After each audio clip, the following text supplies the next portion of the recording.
Alrighty, everybody, peace and blessed risings. Come on in. We got the chill music playing because this here is going to be part 2 of another video. So today, what we're going to be going over is getting shipped out to your first company. Okay, getting shipped out is actually pretty something. It's a big step. Usually, it's the second biggest step that you'll make in your driving career.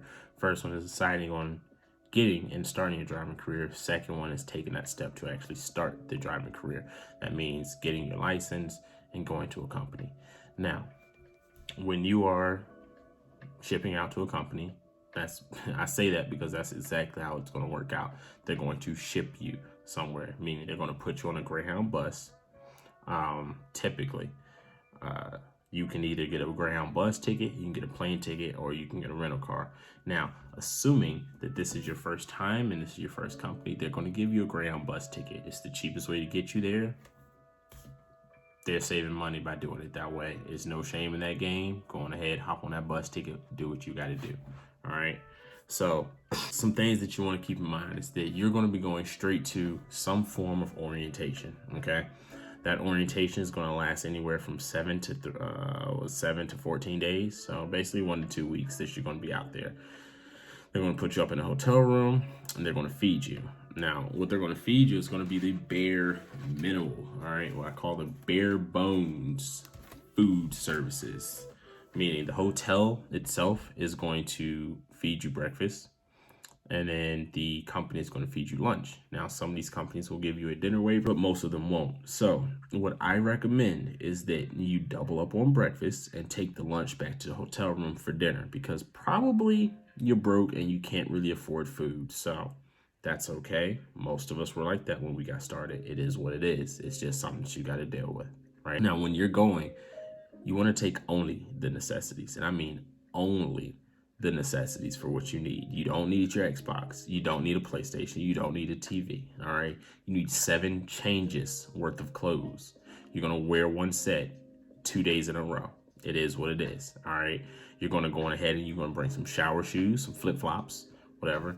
You're going to bring a pillow and 1 blanket or a blanket. Don't need a full bed set. What I did, I took a pillow and I took my sleeping bag, and that's still what I have in the truck actually today. So that works out pretty well. All right.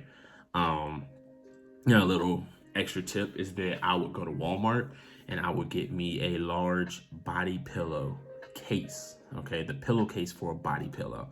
What that's going to do is going to double as your dirty laundry bag inside of whatever bag you take your regular clothes in, like your duffel bag.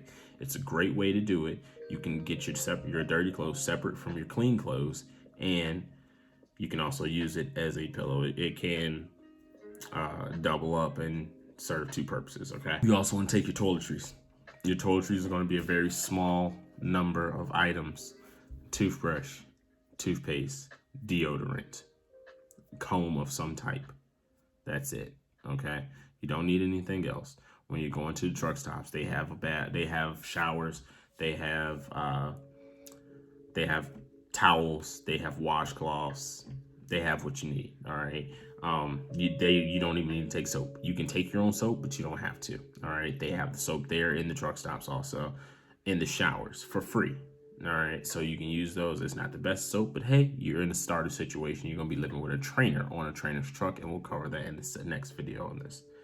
So I'm going to take 1 to 2 pair of shoes, depending on what kind of job fill you're getting into. Most people, and I'm assuming most of you watching this video, are going to be going into dry van or reefer. So you really only need your flip flops and maybe some tennis shoes. Okay. I went into flatbed right out the gate, which meant that I needed to take a pair of steel toe shoes and my tennis shoes. Now, how I did that is that I pack my tennis shoes and I wear my steel toe boots. So when you're packing your bag, you want to pack the lightest pair of shoes and wear the heaviest ones, because your bag's going to be weighed. You're getting on a Greyhound. You don't want a whole lot of extra weight. Okay. Now for electronics, even simpler list, right? You got your phone, headphones, maybe some earbuds or some AirPods if that's what you got, a car charger and a house charger. That's basically it. Leave your laptop at home, leave your computer system at home, leave your maybe a tablet, but the thing is that you are streamlining what you have because you're living on someone else's truck, okay? When you get out of orientation, you're going to be with a trainer for 3 to 4 weeks, depending on how good of a driver, well, 1 to 4 weeks, depending on how good of a driver that you are and how fast that you pick up on the job.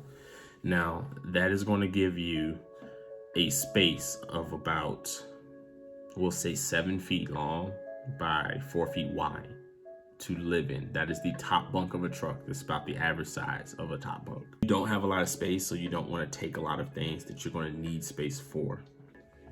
Remember, when you're getting shipped out, right, you want to take minimal requirements, minimal clothing, obviously seasons provided. You know, I would suggest that you start your trucking in the spring. That way you have moderate weather in the spring and summer, and then you have cooler weathers in the fall. So you get about 6 to 7 months before you really need hardcore cold weather gear, like overalls, heavy jackets, all those things, right? You're not going to need a lot of raincoats, a lot of rain gear. You don't need a lot of rain gear or anything like that. So that is going to kind of wrap up just some really basic information that you need when you're getting shipped out. You're going to have to take your basic requirements for ID, of course, your license, your social security card, your DOT physical if you're getting that before you go. What I would do, I would take a picture of it all very nice and neatly, store it on your phone, so when you get there, you can shoot them an email with everything in it and you're good to go. Hope that was helpful. I'll see you all on the next part.